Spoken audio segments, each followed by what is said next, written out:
merge two different histories, especially in a way that will be their model, their way, and that is often very difficult. We are all the product of our socialization. That is to say, we live within a specific culture. We've had models of parenting which we have seen around from our parents and our neighbors, and we've been influenced heavily by these. Very often people say, I want to marry someone like my daddy. People also say, hell no. We are also influenced by our gender and the way in which we from childhood are treated and expected to behave, the things that we can and cannot do as men and women, and societal expectations impact upon our behavior very significantly. We also have to remember that people are at various cycles in their life.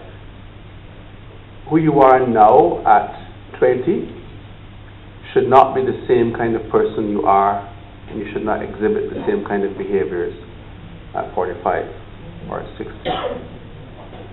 And where we are in that whole cycle of life will determine also how we act. And at each stage, there are different needs. There are different developmental tasks. And it is a lifelong process. When people come to me in therapy, I always have to remember that it is not just what is manifest that is important, what is in front of me, what they've done or not done.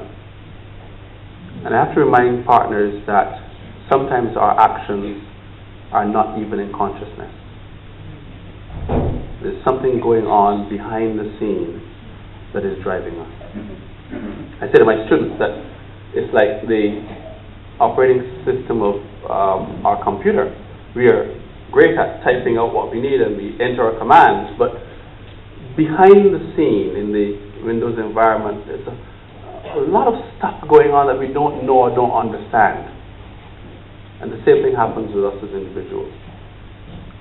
Sometimes all of the unconscious stuff, all of the unresolved issues from our past are impacting us at each stage of our life and heavily influencing our behavior.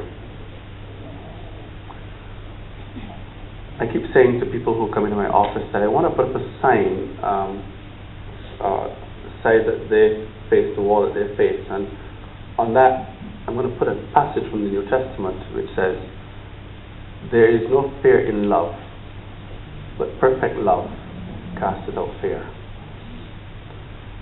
And it is particularly to remind persons that sometimes our actions are motivated by our fears. If I don't do it, he will leave me. If I do it, she may run off with someone else. And so our fears very often govern our actions. So too our pain and our core needs. And it is always difficult for us to truly express and communicate our core needs.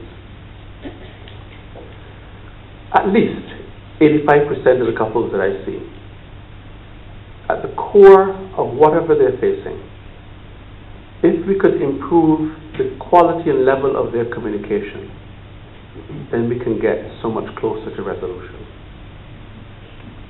But the woman says, he doesn't talk. I can't get him to talk. He's silent, but that's who he is. Sometimes our personality gets in the way, and we have to learn to communicate differently, communicate in ways that will be effective.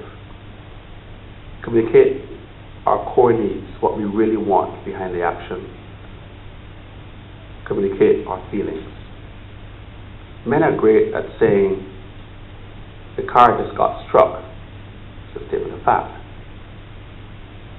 Men are not as easy to say, it really hurts me that the car just got struck. I'm delighted that after, in the past 10 years, certainly, 11 years or so, I now see men saying to their partners, let's go into therapy. Rather than the old days, men being brought kicking and screaming into therapy. Thank you.